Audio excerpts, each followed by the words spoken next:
This woman just reached into her toolbox, but suddenly felt a sharp pain. Someone had secretly placed a scorpion in the bag. Looking at the wound on her hand, Ella didn't panic, even though she was in the middle of the Sahara Desert, and the nearest hospital was hundreds of kilometers away. The medical team brought enough antivenom when they arrived at the base, but all the antivenom had been emptied out by someone. Ella immediately smiled, considering the scorpion placed deliberately in her bag. It was obviously premeditated. Luckily, the base had an emergency plan. By taking the helicopter outside, Ella could reach the nearest hospital and get the antivenom in less than an hour. But as the helicopter blades started to slow down, something unexpected happened. A red light on the dashboard lit up. The pilot Pierre quickly ran down to check. When he opened the engine cover, he was struck by a deep sense of despair. There was no choice, although the distance was far. Based on the species of the scorpion, Ella theoretically had about 10 hours before the venom took full effect. What she needed to do now was stay calm, slow her heart rate down, delay blood flow, to buy herself more time. But as the bearded man filled the jeep with spare fuel tanks, Mary suddenly voiced her concern. Since the killer thought to sabotage the helicopter, wouldn't they also think they'd use the jeep? The bearded man, the security captain,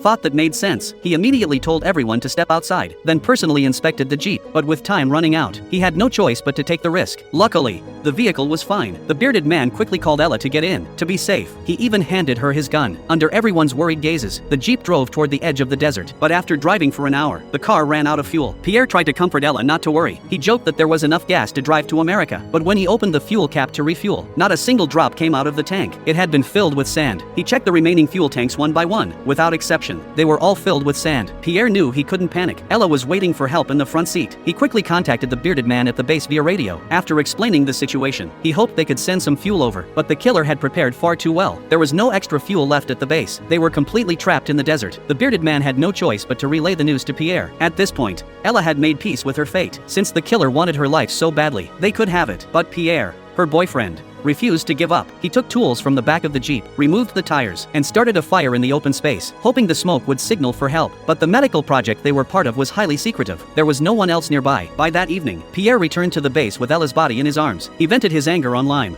who was in charge of the tools. The others quickly pulled him away. No one wanted to see Ella's tragedy repeated. But thinking carefully, everyone at the base was suspicious. Lime didn't guard the tools properly, letting someone plant the scorpion. The doctor didn't guard the medicine properly. The bearded man didn't guard the fuel tanks properly. Even Pierre, as Ella's boyfriend, was suspicious. He was the only one who could fly the helicopter, and the only one who knew how the aircraft worked. But by this point, to prevent more accidents, the bearded man decided to lock down the base, confiscated everyone's weapons, and waited for the next supply shipment to arrive in 7 days. But late that night, someone emptied all the water in the warehouse. With no drinking water left, how were they going to survive in the desert for 7 days with the killer among them?